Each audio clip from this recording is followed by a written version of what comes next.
ನಾವು ಹೊಯ್ಸಳ ಕ್ರೀಡಾಂಗಣವನ್ನು ಮೊದಲೇ ಬುಕ್ ಮಾಡಿದ್ವಿ.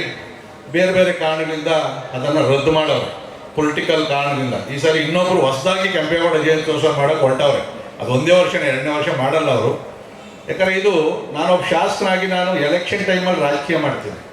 ಇಲ್ಲೂ ಕೂಡ ನಾನು ಓಟ್ ಕೇಳಲ್ಲ, ಯಾವುದೇ ಕಾರ್ಯಕ್ರಮದಲ್ಲಿ ನಾನು ಕೇಳಲ್ಲ. ಎಲೆಕ್ಷನ್ ಟೈಮಲ್ಲಿ ನಾನು ಓಟ್ ಹಾಕಿ ಅಂತ ಕೇಳ್ತೀನಿ. ಆದರೆ ಈ ಒಬ್ಬ ಶಾಸಕನಿದ್ದಾಗ ಅವ್ರ ನೇತೃತ್ವದ ಎಲ್ಲರೂ ಸೇರಿಸ್ಕೊಂಡು ಮಾಡಿದ್ರೆ ಕೆಲವರು ಸಹಿಸೋಕ್ಕಾಗ್ತಾಯಿಲ್ಲ. ಇನ್ನೊಂದು ಕೆಂಪೇಗೌಡ ಜಯೋತ್ಸವ ಮಾಡೋದು, ಮುಖ್ಯಮಂತ್ರಿಗಳನ್ನ ಕಳಿಸ್ತೀವಿ ಅನ್ನೋದು, ಆ ಜಾಗವನ್ನು ಕ್ಯಾನ್ಸಲ್ ಮಾಡಿ ನಮ್ಮ ಕೊಟ್ಟಿರೋದನ್ನು ಕ್ಯಾನ್ಸಲ್ ಮಾಡೋಂಥದ್ದು. ಇರಲಿ, ಇನ್ನೂ 1 ವರ್ಷ ವೆಯ್ಟ್ ಮಾಡ್ತೀನಿ. ನಾನು ಕೂಡ ಇದು ನೋಡೋಕ್ಕೆ ಎಷ್ಟು ಶಾಂತವಾಗಿರ್ತೀನೋ, ನನಗೆ ಸಮಯ ಬಂದಾಗ ಅಷ್ಟೇ ನಾನು ರಿಯಾಕ್ಟ್ ಮಾಡೋಂಥ ಕಲೆ ಇರ್ತಕ್ಕಂಥದ್ದು.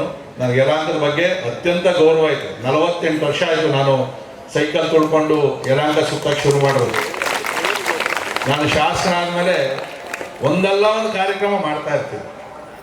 ಸಣ್ಣ ಕಾರ್ಯಕ್ರಮ, 5 ಜನ 5 ಕಾರ್ಯಕ್ರಮಕ್ಕೂ ಹೋಗ್ತೀನಿ ನಾನು. ದಿಢೀರಂತ 5 ವರ್ಷಕ್ಕೊಂದ್ಸರಿ ಕೆಲವರು ಬರ್ತಾರೆ, ಅಂತ ಹೇಳ್ತಾರೆ. ಯಲಹಂಕದ ಬಗ್ಗೆ ಡೆವಲಪ್ಮೆಂಟ್ ದುಡ್ಡು ತಗೊಂಬ, ನೀನು ಕಾಂಪಿಟೇಷನ್ ಮೇಲೆ ಕೆಲಸ ಮಾಡು.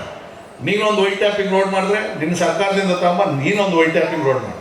ಏನೂ ಮಾಡದೆ ಇವತ್ತು ನಮ್ಮ ಮೇಲೆ ಬೈಯುವಂಥದ್ದು, ಸೋಷಿಯಲ್ ಮೀಡಿಯಾ ಭಾಳ ಉತ್ತರ ಕೊಡೋಕ್ಕೂ ಹೋಗೋದಿಲ್ಲ.